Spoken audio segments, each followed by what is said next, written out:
Allah tidak pernah tinggalkan Anda. Mungkin ini ujian untuk membuat Anda lebih hebat lagi di masa depan. Kalau Anda tidak tahan bantingan yang sekarang, bagaimana Anda bisa mengatasi pelintiran yang akan datang?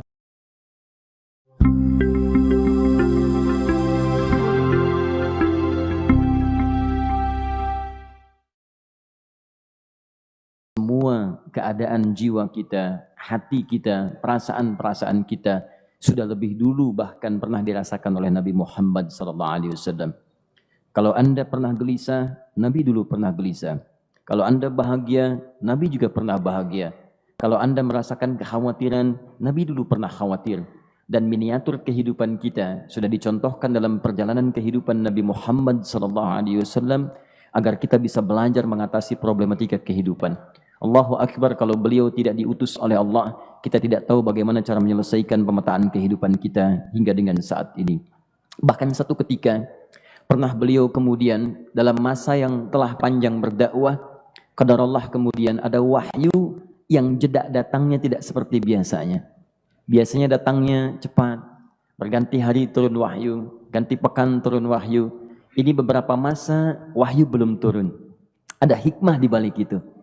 Teman-teman sekalian, tiba-tiba beliau naik ke atas bukit, wahyu belum turun juga.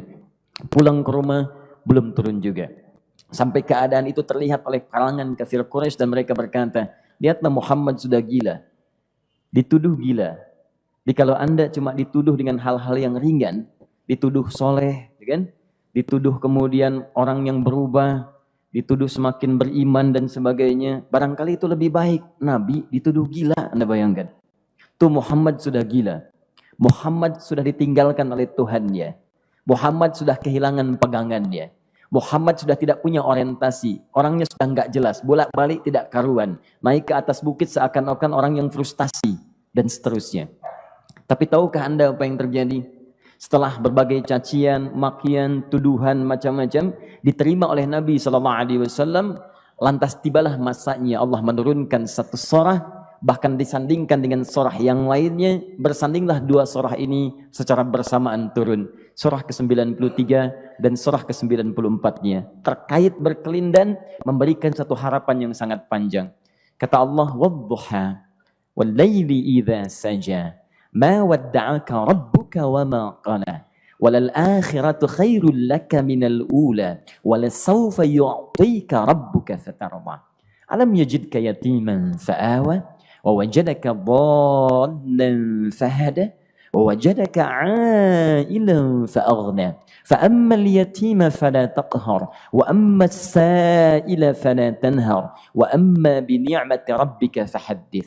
Ya Muhammad, saya bersumpah dengan waktu duha. Kalau kita baca dengan ilmu balaghahnya, itu bukan sekedar sumpah mengilustrasikan waktu duha. Karena di ilmu balaghah itu nanti ada 3 turunan ilmu. Ada disebut ilmu ma'ani, ilmu mencari kata-kata sehingga ungkapannya sesuai untuk disampaikan. Mana kata-kata yang tepat untuk disampaikan dalam konteks yang ingin dibicarakan. Itu ma'ani namanya. Kemudian setelahnya ada ilmu bayan. Bagaimana mengemas kosakata yang bagus ini sehingga bisa disampaikan dengan jelas. Orang tidak bingung menerimanya, paham maksudnya. Kemudian setelah itu kadang-kadang jelas kalimatnya, tapi kedengarannya tidak indah. Woi, rapatkan, woi, apa belum paham juga? Rapatkan saf. Memang jelas, tapi nggak ngenakin. Maka bagaimana caranya disampaikan dengan jelas, tapi hati kita terasa nyaman. Memuji, terasanya nyaman diserahkan kepada Allah, tapi ada kebahagiaan. Disampaikan tidak terasa tergurui, diperintahkan serasanya diberikan jalan untuk mendapatkan kebaikan. Maka yang ketiga disebut dengan ilmu badi' namanya. Ilmu menghiasi kalimat yang disampaikan sehingga terasa dengan nikmat. Turunannya nanti ada majaz namanya. Mengambil sebuah kalimatnya untuk diposisikan pada kalimat yang nyaman disebut dengan kinayah turunannya. Maka teman-teman kata Allah, wadduha. Diterjemahkan demi waktu duha. Bukan sekedar waktu duha. Karena duha itu ada cahaya yang indah. Dirasakannya enak. Antum keluar waktu duha kan enak tuh. Berjemur. Kata orang Sunda Moyan gitu kan. Datang, bahkan sampai dianalisis ada vitamin D-nya bisa terasakan. Ya, kemudian setelah itu ada kenikmatan enak suasananya. Seakan-akan dunia milik sendiri, yang lain numpang. Wah, nyaman keluar itu.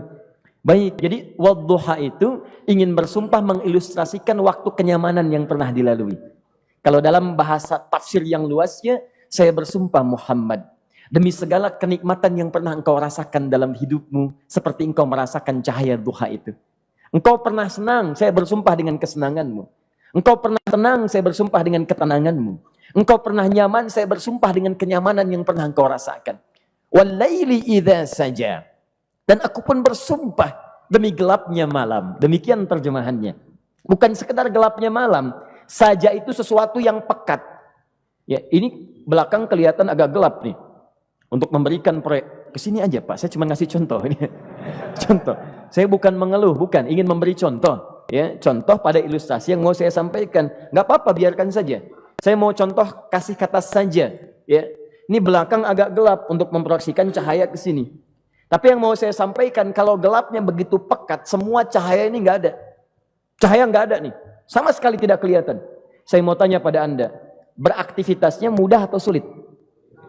Mudah nggak menemukan sendal Anda di luar?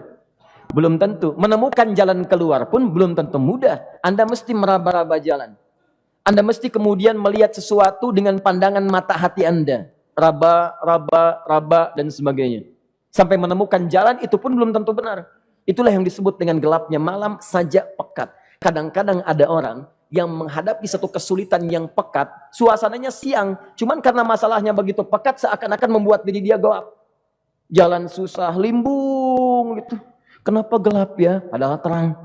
Karena masalah menggelimuti dirinya seakan-akan dia diselimuti masalah yang gelap. Bimbang dia. Makan gak enak, minum gak nyaman, dan seterusnya.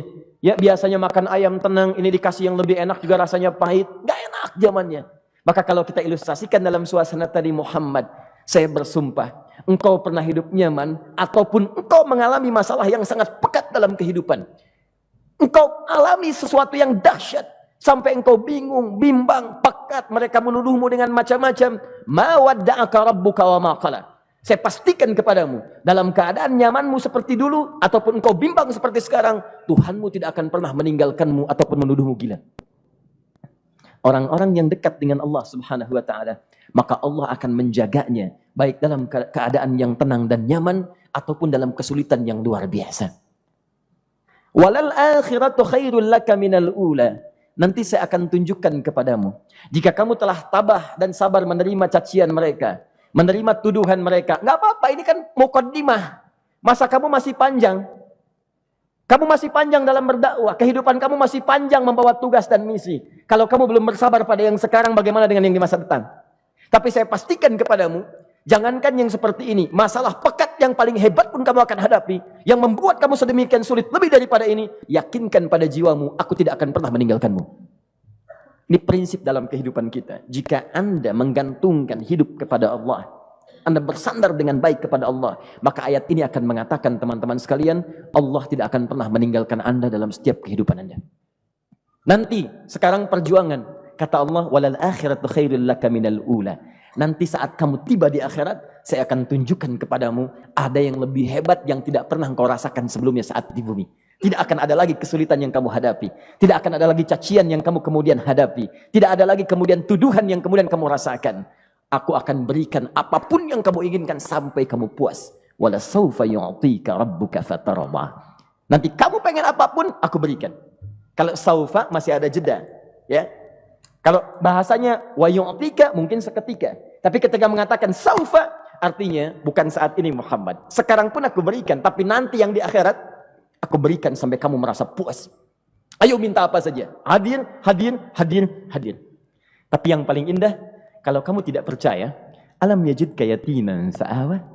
Cobalah ingat, kalau sekarang sedang susah, coba ingat dulu. Bukankah saat kamu yatim, aku yang merawat sampai kamu tidak merasakan kegelisahan itu? Lahir bapak tidak ada, aku cukupkan dengan kakek. Kakek meninggal, aku hadirkan ibu dan paman hadir di sekitaranmu. Ibu meninggal, ada kakek. Kakek meninggal, ada paman. Dan Khadijah hadir di sekitaranmu. Bukankah aku rawat pada saat itu? Wajadaka dhallan fahada. Kamu sedang bingung, sedang susah, bukankah sering aku berikan petunjuk kepadamu?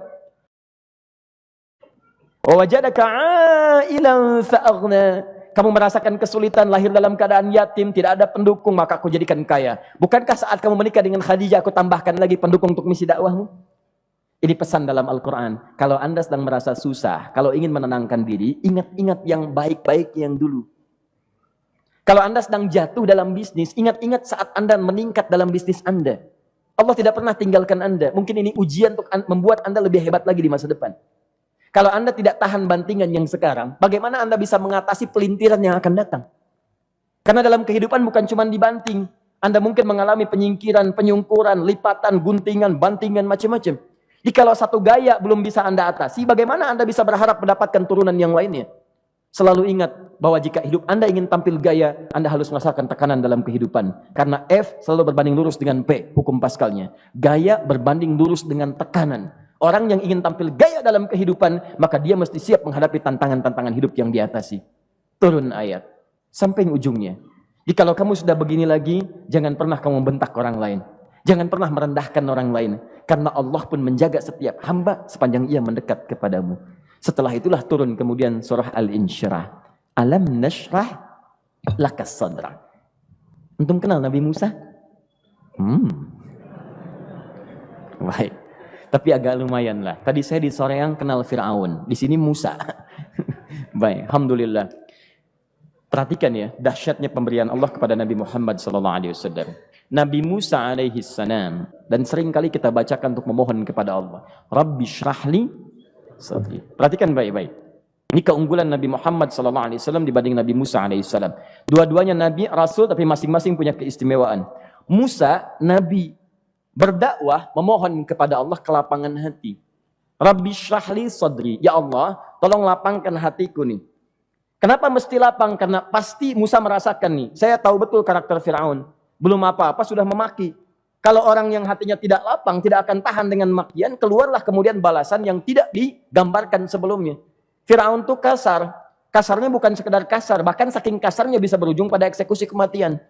Saya contohkan tadi di sore yang ini, saya nggak suka dengan rambutnya nih, kata Fir'aun. Bukan nyuruh-nyukur mas, tolong pisahkan kepala dari badannya. Gitu gayanya tuh, Fir'aun.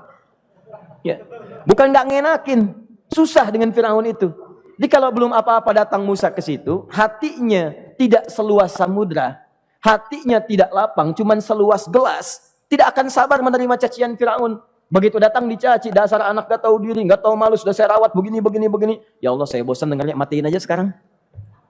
Musa Nabi berdoa dikabulkan. Cuman kalau Fir'aun kemudian ajalnya misal wafat pada saat itu, tidak akan jadi contoh kepada kita untuk kekinian.